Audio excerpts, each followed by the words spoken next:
Bonjour à toutes et à tous, je suis ravi de vous retrouver pour ce nouvel épisode de podcast. Aujourd'hui, un épisode destiné aux 40% de l'audience féminine qui écoute le podcast Au-delà du mur. Tout d'abord, je voulais vous remercier, vous êtes au top. C'est par hasard que je suis tombé sur le profil Instagram de mon invité du jour. C'est une grande adepte des courses de montagne, mais c'est un tout autre type de contenu que celui sur les courses de montagne qui a piqué ma curiosité. Ce thème, c'est la gestion des cycles menstruels chez les femmes dans le sport. Au début, je dois vous avouer que je me sentais un peu mal à l'aise face à ce sujet, mais plutôt par méconnaissance, parce que j'avais peur de commettre une maladresse.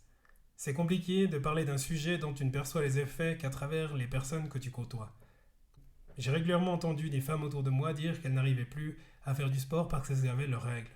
Cet épisode, c'est un moyen de partager avec le plus grand nombre le retour d'expérience d'une femme qui a trouvé sa formule pour ne plus les subir, mais faire en sorte de les intégrer dans son quotidien. Et pour ceux qui, comme moi, ont peur d'être maladroits, c'est une super opportunité de s'informer. J'espère que dans les mots d'Amélie, vous trouverez une piste pour vous aider, vous informer et vous inspirer. Je vous souhaite une très belle écoute.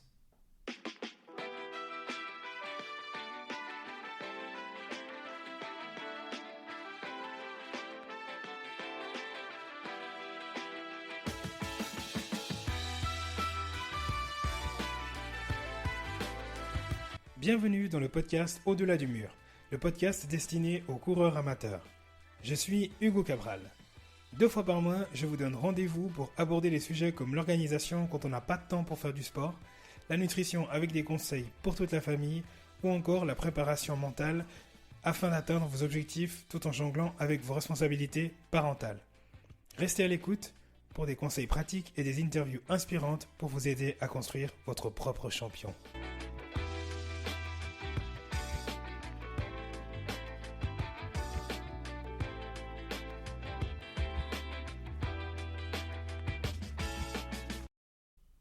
Amélie, bienvenue. Merci. Comment ça va? Ça va bien, ça va bien.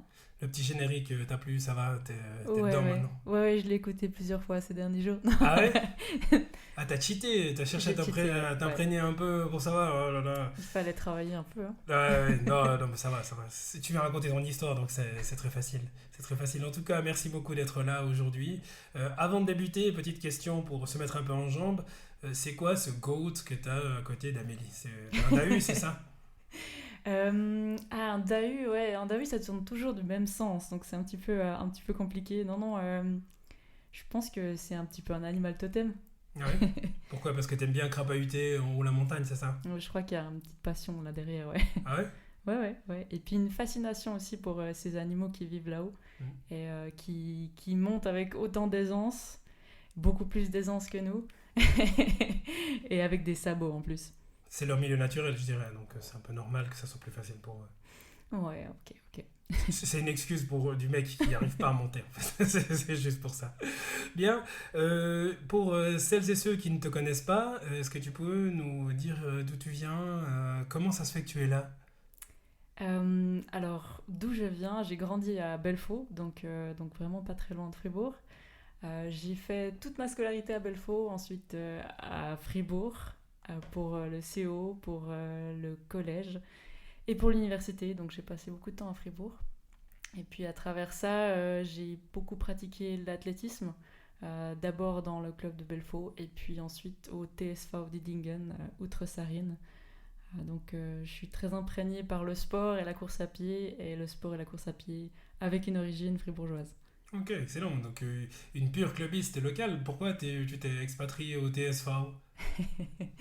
Pourquoi je me suis expatriée au TSV? Je pense que principalement parce qu'il y avait un groupe de filles qui s'entraînaient là-bas, et ça paraissait super stimulant de se retrouver avec un groupe de demi-fond fribourgeois, et puis il y avait aussi peut-être un attrait pour cette langue spéciale qui, qui est parlée de l'autre côté de la Sarine et qui est relativement utile quand on habite en Suisse. Ah, donc tu maîtrises le suisse allemand maintenant. Maîtriser, je pense jamais totalement quand on a parlé le français depuis tout petit, mais je pense que je me débrouille pas trop mal. Une des raisons pour laquelle, la raison principale en fait pour laquelle tu es là aujourd'hui, d'ailleurs je l'ai dit en introduction de l'épisode, c'est le contenu que tu publies sur ton profil Instagram.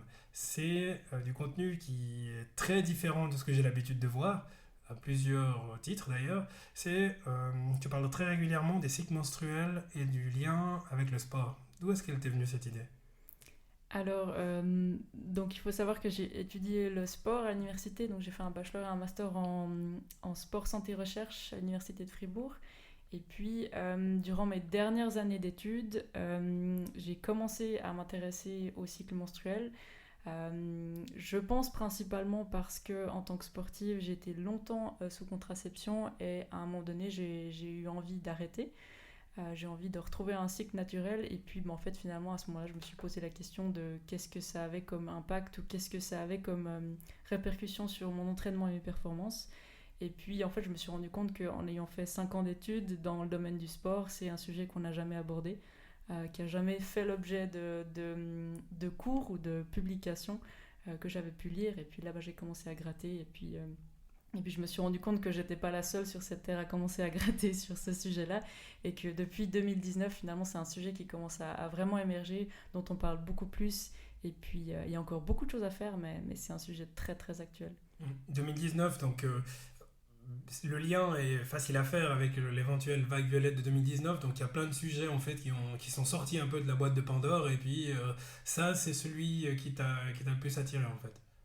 Ouais, je pense que c'est celui qui m'a le plus attirée, d'une part parce que j'ai toujours été très attirée par la physiologie de l'exercice pour comprendre vraiment quels sont les mécanismes sous-jacents de la physiologie du sport. Et puis finalement, ben, le cycle menstruel fait partie vraiment de cette partie des sciences du sport et puis est super intéressante. Enfin, le système endocrinien, c'est un sacré merdier. Mais c'est super intéressant d'aller creuser dans cette partie-là. Bah donc j'imagine que quand tu as commencé à t'intéresser à ce sujet-là, donc tu t'es rendu compte qu'il y a pas simplement de monde qui se posait des questions, mais qu'en était-il des réponses? Est-ce que tu as trouvé facilement des réponses à tes questions? Non, ça a été super compliqué parce que finalement, bah, il n'y a pas beaucoup d'articles. Enfin, quand j'ai commencé à m'intéresser à ça, il n'y avait pas beaucoup d'articles scientifiques. Alors, c'était d'une part un peu compliqué parce que les conclusions étaient assez difficiles à avoir et puis il n'y avait pas vraiment de, de pesant scientifique qui pouvait nous donner des réponses. Par contre, ce qui était cool, c'était qu'il n'y avait pas beaucoup d'articles. Donc, il n'y avait pas besoin de potasser PubMed pendant des jours pour trouver les articles qui étaient disponibles, quoi. Mm. Et bah, donc tu te rends compte qu'il n'y a rien, il n'y a rien du tout. Et puis pour faire peut-être le parallèle, c'est de nouveau bah, quand on fait des études, en général c'est plutôt l'homme blanc d'un certain âge, donc les femmes sont mises de côté, les gens qui ont une autre origine ethnique que caucasien sont également mis de côté. Donc comment est-ce que tu te structures pour te dire, ok, à partir de maintenant, à chaque fois que je vais trouver une recherche, bah, je vais la classer comme ça pour permettre justement de progresser de manière itérative. Euh, Bon, je pense que c'est pas si compliqué que ça parce que finalement, bah, dans le monde scientifique par rapport au sujet du cycle menstruel, il y a une seule chose qui a posé beaucoup de problèmes jusqu'à aujourd'hui, c'était la qualité des études. Donc comment on a fait pour tirer certaines conclusions en fonction des phases du cycle, puis comment on a déterminé les phases du cycle. Et ça, c'est le premier nœud du problème, c'est que finalement le cycle menstruel, c'est des variations hormonales qui se passent sur, on va dire, 28 jours, 30 jours, enfin ça dépend vraiment des femmes. Et puis, comme c'est très individuel, que les variations peuvent être très grandes, ça pose vraiment déjà ici un problème méthodologique. Donc la problématique, c'était qu'il y avait au début pas mal d'études, mais qui étaient de qualité assez médiocre parce qu'on avait juste déterminé que l'ovulation était à jour 14 et puis finalement on sait aujourd'hui que l'ovulation elle peut arriver à jour 15, à jour 20, à jour 12 en fonction des femmes, donc c'est beaucoup plus compliqué que ça et ça a été un peu la première cible, c'était de trouver surtout des études qui déterminaient l'ovulation de manière qualitative, on va dire. Et t'y es arrivé? Ouais, il y en a quelques-unes. Il y en a quelques-unes. Et puis il y a quelques méta-analyses aujourd'hui qui sortent avec vraiment une méthodologie qui est déjà beaucoup bien meilleure aujourd'hui. Donc non, ça bouge bien. Ça Mm. bouge bien dans le monde scientifique. Parce que on dit toujours aussi, enfin j'entends en tout cas très souvent dire, il n'y a pas un seul type justement de règle, d'ailleurs tu viens de le confirmer. Donc est-ce que on arrivera à prédire ou à définir un modèle prédictif du cycle menstruel des femmes à l'avenir? Alors j'espère qu'un jour on arrivera à tirer des conclusions. Je discutais encore aujourd'hui avec une médecin du CHUV qui travaille avec les adolescents et puis on disait peut-être un jour on arrivera à dire voilà ben, si on a tel ou tel gène, le cycle sera plutôt long avec une ovulation à tel, enfin plus ou moins à tel ou tel jour, et puis peut-être qu'il y a plus de douleur parce qu'il y a tel ou tel gène qui est exprimé. Peut-être un jour on arrivera à dire ça, on est encore loin de ça aujourd'hui, mais je pense que si on y met l'énergie et puis les moyens, on arrivera sûrement à tirer des conclusions. Si on en revient au métier que tu exerces aujourd'hui, donc physiothérapeute, dans quelle mesure tu peux appliquer tes enseignements envers tes patientes aujourd'hui? Dans quelle mesure c'est plus ou moins bien reçu? Alors, je dirais que j'aborde pas forcément tout de suite le sujet du cycle menstruel c'est principalement dans le cas d'athlètes ou même de personnes qui aiment juste un petit peu pratiquer le sport. Mais souvent on arrive sur le sujet un peu par hasard. Et puis ce que je trouve intéressant, c'est qu'on arrive à ouvrir une conversation assez rapidement. Et puis on sent qu'il y a vraiment une volonté du côté féminin de peut-être partager ses expériences. Et il y a vraiment une énergie qui pousse à vouloir s'exprimer et puis vouloir comprendre un peu qu'est-ce qui se passe. Donc c'est chouette. Si on en vient aussi à un autre trait de caractère chez toi, c'est que tu disais avant que tu étais quelqu'un de très sportif. Donc tout ce que tu apprends, quel est le lien ou quelle corrélation est-ce que tu as pu établir avec ta pratique sportive et dans quelle mesure ça a pu t'aider? Je pense que tout ce que j'apprends, j'aime aussi le tester et j'aime creuser ce que je vis tous les jours. Donc je pense que c'est toujours un lien entre la pratique et puis la théorie que j'ai besoin d'expérimenter. En fait, je pense que j'ai vraiment besoin d'avoir ces deux côtés-là. Et c'est très intéressant d'avoir les deux. Ouais. Et chaque mois se suit et se ressemble ou dans le sens où tu sais 30 jours, tu sais au niveau de ta planification sportive, il y a 30 jours dans le mois, tu sais que arrivera un certain stade où justement tu commenceras à éprouver les premières douleurs, donc tu vas entrer plutôt dans un autre cycle dans ton programme d'entraînement ou c'est quelque chose que tu ajustes?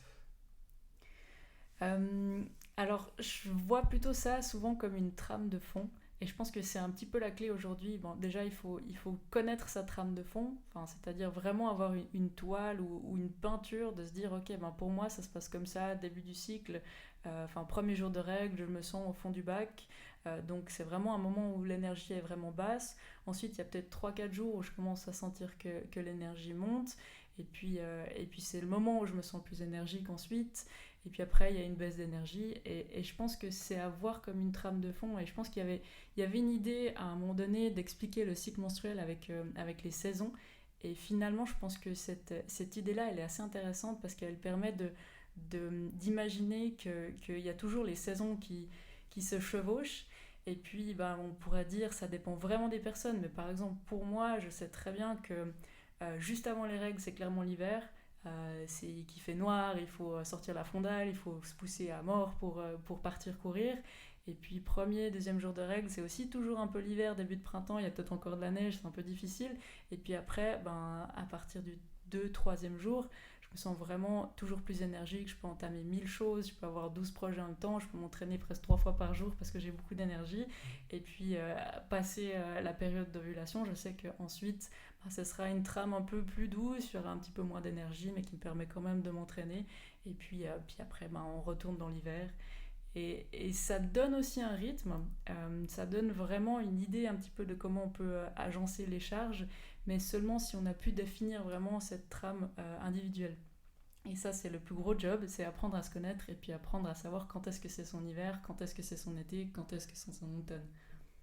Du coup, je vais m'imaginer que je suis une femme et je dis, du coup, comment est-ce que je définis ma trame? Je commence par quoi? On commence déjà par définir la longueur de son cycle, donc de tenir un journal pour savoir déjà la longueur du cycle, parce qu'on sait que on dit que c'est 28 jours, mais on sait aujourd'hui que pour certaines ça peut être 24, 25, 32, 34 jours, on dit entre 21 et 35 jours. Donc c'est une grosse variabilité d'une femme à l'autre. Donc déjà d'avoir la durée de son cycle, c'est super important. Et puis après, si on veut vraiment comprendre un petit peu la prédominance de chaque hormone, donc on sait que dans le cycle menstruel, le premier jour, c'est le jour du nouveau cycle. Après, il y a la phase folliculaire qui est déterminée jusqu'à l'ovulation. Et puis l'ovulation, après l'ovulation, c'est la phase lutéale. Et puis pour savoir quand est-ce qu'il y a la phase folliculaire et quand est-ce qu'il y a la phase lutéale, il faut déterminer l'ovulation. Et là, aujourd'hui, j'espère qu'on va faire un petit peu des progrès pour pouvoir, de manière rapide et à moindre coût, surtout, déterminer l'ovulation. Parce que finalement, aujourd'hui, on a comme moyen pas très cher, on a la température corporelle qui peut être mesurée avec un thermomètre une fois par jour, au matin au réveil, même avant de s'être levé, mais c'est relativement contraignant. On a aujourd'hui des entreprises qui mettent sur pied, enfin qui ont développé des outils comme des bagues de température corporelle, des choses comme ça, qui sont relativement chères mais qui marchent assez bien parce qu'on peut les porter la nuit et puis ça diminue la problématique de se dire bon bah, avant que je me lève il faut vite que je prenne encore la température et c'est relativement contraignant, donc ça c'est déjà un petit peu plus intéressant. Sinon il y a les tests d'ovulation, mais les tests d'ovulation c'est aussi encore un grand marché. Et les tests d'ovulation, des fois ça marche pas et en fait on sait même pas pourquoi et ça génère aussi pas mal d'anxiété parce que si on fait 12 tests et qu'ils sont tous négatifs, on se dit mais qu'est-ce qui se passe avec moi? Et ça c'est ce que j'ai un peu pu retirer aussi de mon travail de master, de se dire ben, finalement c'est quand même relativement anxiogène de commencer à réfléchir quand est-ce qu'il y a l'ovulation, quand est-ce que je peux... Enfin, et j'espère que dans le futur, on fera un petit peu des progrès là-dedans et qu'on va pas devoir mettre, je sais pas, 12 000 francs pour avoir quelque chose qui est planté dans le bras et qui détermine son taux d'œstrogène et de progestérone en temps réel. Mais ouais, on verra. Ça va aller, je crois. Mais déterminer l'ovulation, ça permet déjà de savoir un petit peu quand est-ce que la phase folliculaire se passe et quand est-ce que la phase lutéale se passe. Et puis après, c'est notifier, c'est tenir un journal. Et puis ce que j'aime bien dire aussi, c'est qu'il faut tenir un journal sur tout le cycle, parce qu'on donne beaucoup d'importance à la part des menstruations, donc les jours de règles et les jours avant les règles, qui sont souvent des jours douloureux, des jours où on n'a pas beaucoup d'énergie. Et on met beaucoup d'importance là-dessus, mais on met souvent moins d'importance là où il y a des grandes augmentations d'énergie, et puis elles sont souvent plus longues et plus sympas que les parties moins cool avec des symptômes, avec des douleurs. Donc de générer et de notifier les deux parties, les parties qui sont hautes en énergie et basses en énergie, pour avoir vraiment une vue globale sur tout le cycle. Est-ce que tu as pu voir au niveau de tes résultats sportifs et tes performances un impact, une modification, une augmentation de tes performances suite justement à tes découvertes? Je pense que aujourd'hui, c'est aussi un petit peu ce que les études scientifiques ressortent, c'est que finalement, il n'y a pas vraiment d'impact du cycle menstruel sur les performances. Et je dis bien performance parce que c'est vraiment, on entend performance par il faut performer le jour J, il y a une compétition et on met tout du même côté, enfin tout de notre côté pour que ça se passe bien. Donc là, il n'y a pas vraiment d'impact. Je pourrais dire que de mon côté, il n'y a pas vraiment d'impact non plus. Je pense pas que je me suis dit, ah ben là, mince, c'est jour 3 de mon cycle, j'ai une compétition et ça va mal se passer et ça s'est mal passé. Par contre, je connais des patterns et des choses auxquelles il faut faire attention. Et si une compétition tombe à un certain jour de mon cycle, je sais qu'il faudra que je mette toutes les chances de mon côté. Peut-être que je fasse un petit peu plus de récup pour être en forme le jour J. Dans la partie discussion, dans la partie technique, quand tu m'expliquais justement comment déterminer son cycle, alors je suis pas un expert, mais il y avait un côté très scientifique dans les propos que tu tenais. Tu as terminé quand ton travail de master? Je l'ai rendu fin août. Voilà. Donc, ce qui explique la fraîcheur et la clarté des propos, même pour le profane que je suis. Il y avait aussi une question. Alors, on parlait au début du fait que c'était un sujet qui était pas très documenté. Si on revient aux prémices quand tu faisais du sport et que tu étais plus jeune, comment est-ce que tu gérais ces sensations-là? Parce que tu n'avais pas les informations que tu as aujourd'hui. Donc, si tu pouvais revenir en arrière, déjà, comment est-ce que tu le vivais? Je pense que on parlait de l'intérêt que j'ai eu pour ce sujet qui a peut-être commencé il y a quelques années, mais finalement c'est un intérêt que j'avais depuis très longtemps. Je me rappelle encore mon travail de maturité, je l'avais fait sur les carences en fer chez les athlètes féminines. Donc j'étais déjà bien imprégnée de ce sujet. Chose, ouais. Mais c'est vrai que quand j'ai commencé à avoir mes règles, j'ai eu assez rapidement des règles très abondantes, donc j'ai perdu énormément de fer, j'ai eu énormément de problèmes de fer. Et puis c'est vrai que c'était un sujet... Alors j'ai eu de la chance d'avoir une entraîneur qui était une entraîneur femme, avec qui la discussion était assez facile à aborder, mais on en parlait, je me rappelle qu'elle avait essayé de trouver des solutions aussi pour que je sois moins en carence de fer et puis que je sois moins tous les 6 mois en énergie très très basse. Mais on n'avait pas de solution et puis on tâtonnait sur... en vrai, la seule solution qui était proposée, c'était souvent la contraception. Et je pense qu'il y a aujourd'hui d'autres solutions. Et je pense que... Alors j'ai fait avec, j'ai un peu serré les dents. Bien sûr s'il y a des symptômes, des douleurs, c'est sûr que serrer les dents, ça aide. Mais je pense que pouvoir en parler ouvertement, ça aide déjà à mieux comprendre. Et puis ça aide déjà à avoir peut-être plus de bienveillance envers soi-même et puis avec un entourage aussi qui est peut-être plus bienveillant. Et si on transpose la situation que tu as vécue quand tu étais plus jeune à l'athlétisme aujourd'hui, comment est-ce que tu le perçois? Est-ce qu'on a progressé ou est-ce que c'est toujours plus ou moins la même chose? Je pense qu'aujourd'hui, on a progressé, ouais. Et je pense que les réseaux sociaux ont joué un rôle assez intéressant parce que c'est vrai que maintenant, il y a quand même beaucoup de choses qui sont beaucoup moins tabous parce qu'on en parle premièrement sur les réseaux et puis après, on arrive peut-être mieux à en parler dans la vraie vie. Donc, je pense que de ce côté-là, oui, ça a bougé. Je pense que c'est encore difficile dans le monde du sport d'aller sur ce sujet et je trouve super chouette aussi que tu aies eu envie de faire un podcast là-dessus parce que finalement la jante masculine est souvent un petit peu démunie face à ça et puis aujourd'hui je ne saurais pas sortir les chiffres mais la majeure partie des personnes qui coachent des athlètes c'est encore des hommes donc ça reste encore une barrière qui est là aujourd'hui et qui doit être enfoncée. Ah, clairement. Et la majorité des personnes qui coachent des athlètes, c'est des hommes. Et quand tu as choisi ton travail de master, tu me disais d'ailleurs en préparation de l'interview que il y avait que des hommes pour pouvoir te suivre. Donc comment est-ce que tu t'y es prise du coup pour trouver quelqu'un qui voulait bien être d'accord de faire comme moi aujourd'hui, se jeter dans le vide dans un sujet que finalement on ne maîtrise pas du tout? Ouais, c'est vrai. La première personne à qui j'ai demandé de suivre mon travail de master, elle a été très, très ouverte. Enfin, j'avais déjà justement avec cette personne fait un travail de séminaire sur ce sujet. Mais la réponse a été, moi, c'est pas mon domaine déjà. Et en plus, je me sens pas de me lancer là-dedans. C'était très juste de sa part, mais c'est vrai que je me suis heurtée un peu à un mur. Et puis après, on m'a redirigée vers des personnes qui étaient tout à fait aptes à suivre. C'était aussi principalement des femmes, mais il y avait aussi dans l'équipe qui m'a suivie, il y avait aussi des hommes et qui étaient super intéressés sur le sujet. Et j'espère en tout cas que le groupe avec qui j'ai fait mon travail de master va continuer à essayer de creuser ce sujet. Et au niveau conscience collective, si je me dis, ok, il y a Amélie Berchi, à son niveau, elle a fait tout ce qu'elle a fait, ce qui est extraordinaire. Comment est-ce que tu files un immense coup et tu fais un home run et puis que tu envoies ce genre d'informations, genre à Suisse Olympique? Est-ce que tu perçois que à ce niveau-là, ils ont déjà compris, peut-être pas Suisse Olympique, mais oui, Suisse Olympique et toutes les institutions sportives, est-ce que tu sens qu'il y a déjà ce genre d'informations ou de préoccupations qui commencent à germer? Oui, clairement. En fait, chez Suisse Olympique, c'est aussi un organisme vers lequel je m'étais tournée pour mon travail de master.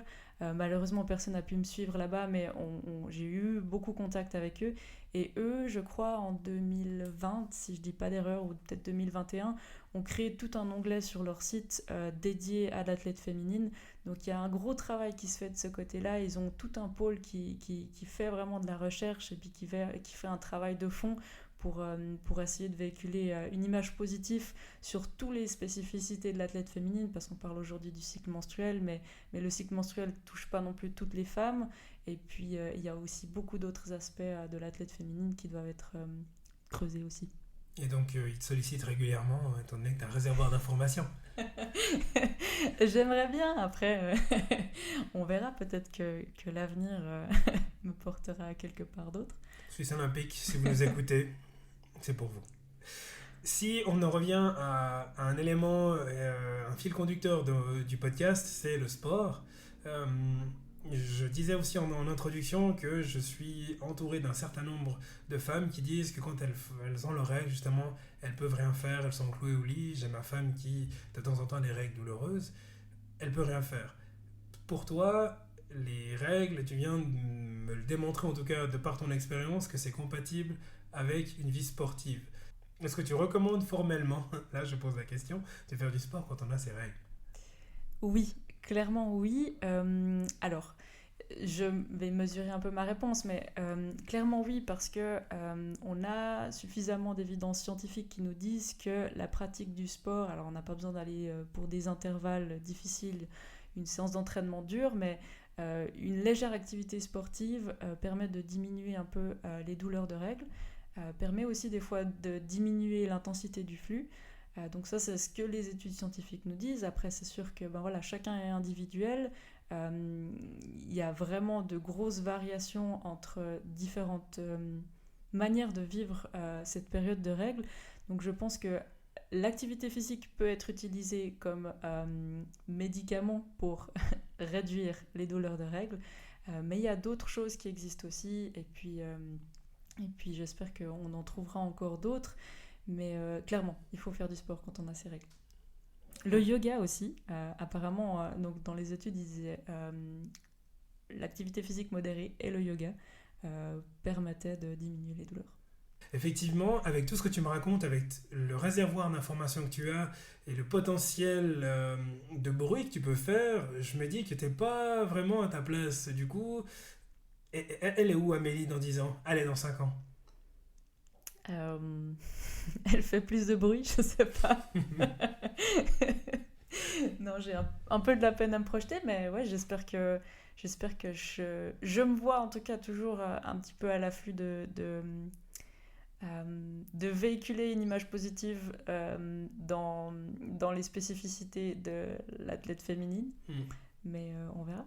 Parce que ce que j'ai aussi vu sur tes réseaux sociaux, donc sur ton compte Instagram, qui est un peu plus habituel, c'est quand même des photos de toi sur des trucs escarpés où tu te tiens à des câbles et tout. C'est ta passion actuelle, dont on n'a pas beaucoup parlé, c'est la course de montagne. Comment est-ce que tu en es arrivé à là? Parce que entre le CS Belfaux et puis le TSV du Dingen, et jouer les DAU en haut la montagne, c'est quand même pas la même chose. Donc comment est-ce que tu as découvert cette discipline?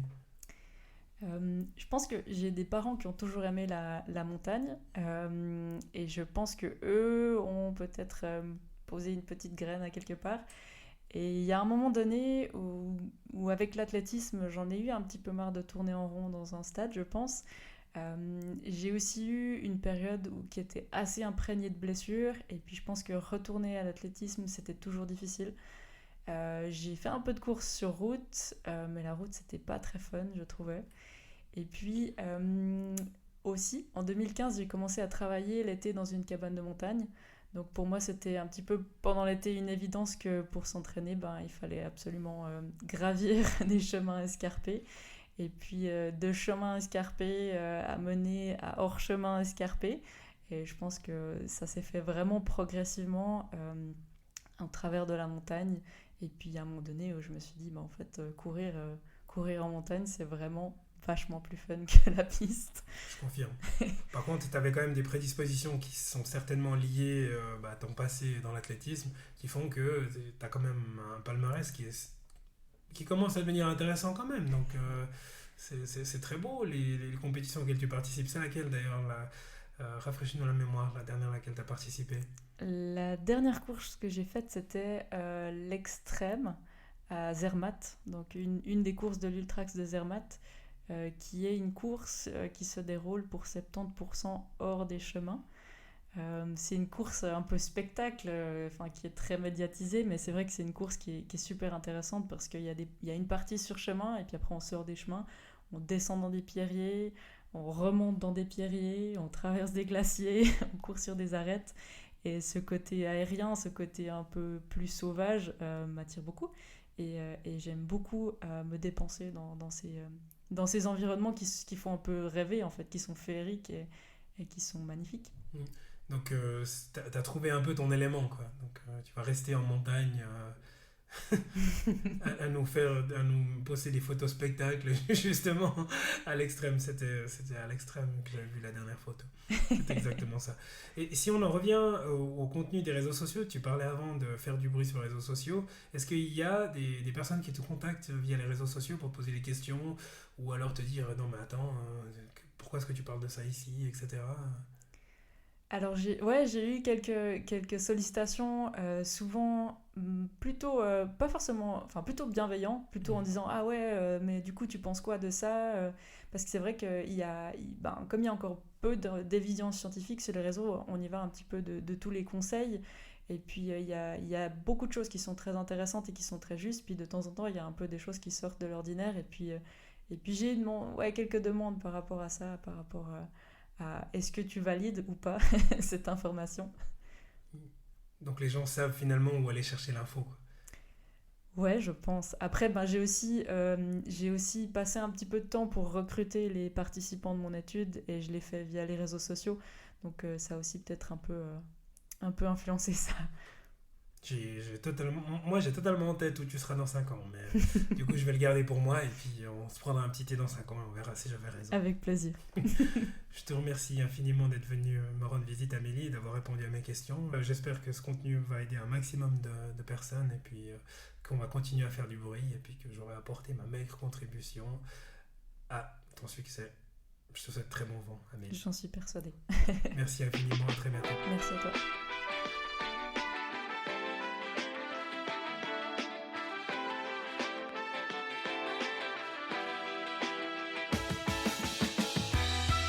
Si cet épisode vous a plu, merci de lui laisser un avis 5 étoiles et partagez-le avec vos amis et votre famille.